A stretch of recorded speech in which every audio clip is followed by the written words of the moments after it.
आप लोग सभी मोबाइल फ़ोन का यूज करते होंगे, लेकिन आप लोग को ये नहीं पता होगा जो आखिरकार मोबाइल से हम लोग एक दूसरे से बात कैसे कर पाते हैं और कैसे एक दूसरे को हम बोलते हैं और वहाँ आवाज़ पहुँचती है, या आखिरकार कैसे हम अपने वॉइस को एक दूसरे के पास पहुँचा पाते हैं।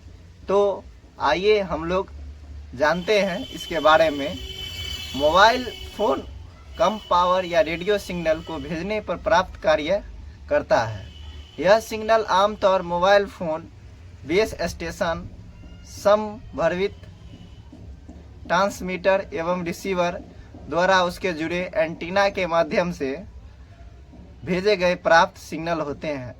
बेस स्टैंड में आपकी मोबाइल या फिश कोड फ़ोन नेटवर्कों से जुड़े होते हैं। यह इनको कॉल या सिग्नल भेजते हैं। जब आप अपने मोबाइल से कॉल करते हैं तो क्या होता है? आखिरकार इस प्रक्रिया में पहला कदम यह है कि जिस स्थान से आप कॉल कर रहे हैं उसकी मोबाइल फ़ोन द्वारा नेटवर्क कवरेज चेक करता है, और एक बार जब फ़ोन की जांच ले लेता है तो कॉल करने के लिए पर्याप्त सिग्नल को खोजता है, और तब फ़ोन नज़दीकी बेस स्टेशन कनेक्शन जोड़ता है, वह बेस स्टेशन जहां पे कॉल मिलता है, और तब वह होल्ड करके उपयोगकर्ता बात करता है और उसके बाद बेस स्टेशन में रेंज में रहता है। मोबाइल फ़ोन बेस स्टेशन और क्या है? मोबाइल फ़ोन बेस स्टेशन एक भौगोलिक क्षेत्र है जिसमें सेल में कहा जाता है कवरेज प्रदान एरिया, जो एक दूसरे के नेटवर्क, मतलब जहाँ पे आपका टावर जो लगा रहता है उस वहाँ पे आपका पहले फ़ोन का सिग्नल पहुँचता है, उसके बाद वहाँ से आगे सैटेलाइट तक आपका सिग्नल जाता है।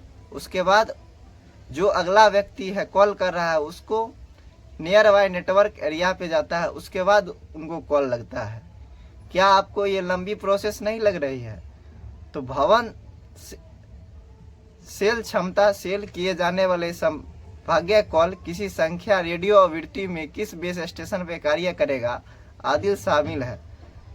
एक मोबाइल फ़ोन जो फ़ोन बेस स्टेशन के दृष्टि साइट की आवश्यकता होती है, तो अन्य शब्दों में phone radio signal base station के बीच निरंतरता होना चाहिए।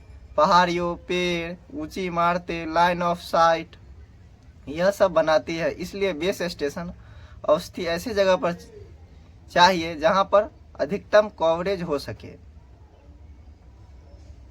और नेटवर्क सीमा पे पहुंच सके। मोबाइल नेटवर्क की क्षमता कितनी होती है? आखिरकार हम जिसे मोबाइल का यूज करते हैं वो नेटवर्क बेस स्टेशन एक निश्चित संख्या पे कॉल वहन कर सकता है। जिन क्षेत्रों में मोबाइल फ़ोन की ज़्यादा उपयोग होती है, जैसे मुख्य व्यापारिक जिले या उच्च गंतव्य क्षेत्र में कॉल या ट्रैफिक के स्तर पर संचालित करने के लिए अधिक बेस स्टेशन की आवश्यकता होती है। उच्च प्रयोग में क्षेत्र में बेस स्टेशन की एक श्रृंखला होती है जहां विशेष आंतरिक भवन एवं समाधान विशिष्ट गुणवत्ता कवरेज को डिजाइन किया जाता है। ये छोटे बेस स्टेशन से जुड़ा होता है और उसके प्रयोगिक क्षमता पैदल यातायात क्षेत्रों में होता है, जिसके कारण ग्रामीण क्षेत्रों अथवा उन जहां मोबाइल उपयोग कम होता है और अधिकतम क्षेत्र में कवरेज करने के लिए बेस स्टेशन पहाड़ी या ऊंचे भवनों पर स्थित होता है। मोबाइल फ़ोन संचार हेतु प्रत्येक बेस स्टेशन में कई रेडियो आवृत्ति होती है। चूंकि आवृत्तियों में संख्या सीमित होती है, इसलिए हेतु हम लोग आसपास घूमते रहते हैं और कोई कार्य करते रहते हैं, तो कॉल या बेस स्टेशन में माध्यम से ट्रांसफ़र किया जाता है। यदि आप सेल के बाहर जाते हैं तो फ़ोन स्वतः समीप वाले बेस स्टेशन से सिग्नल ढूंढेगा। यह सेल एक दूसरे के लिए मध्यम स्थान तक हेड ओवर होता है। कॉल या अवधि के दौरान आप अपने बेस स्टेशनों अंतरंगों कर चुका होता है। यदि मोबाइल फ़ोन समीप क्षेत्रों में कोई बेस स्टेशन नहीं होगा तो कॉल ड्रॉप की जाएगी। बेस स्टेशन में कॉल फिक्स लाइन नेटवर्कों से कनेक्ट रहता है। यह किसी प्रकार की आधार पे अन्य मोबाइलों या फ़ोन फिक्स लाइन तो कॉल को भेजता है और बेस स्टेशन कमरे में सोल्यूटर एवं इलेक्ट्रॉनिक उपकरणों का रेडियो का संचार ड्रामा जैसे आकृति में लगी रहती है। यह बेस स्टेशन स्रोत बेस स्टेशन नेटवर्क से जोड़ता है।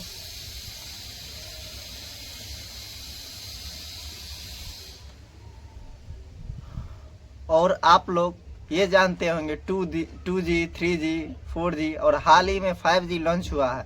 यह आखिरकार नेटवर्क चौथी पीढ़ी की नेटवर्क है। यह नेटवर्क में भिन्न तरीके से कार्य करता है। जब 2G पे कॉल की जाती थी तो यह अवधि के दौरान उपयोगकर्ता बातचीत हेतु एक खुली लाइन खुली रहती थी। 3G, 4G नेटवर्कों को भेजा जाता था डाटा छोटे छोटे डाटा पैकेट में बांटा जाता था। प्राप्ति केंद्र में सही क्रम में फिर जोड़ा जाता था।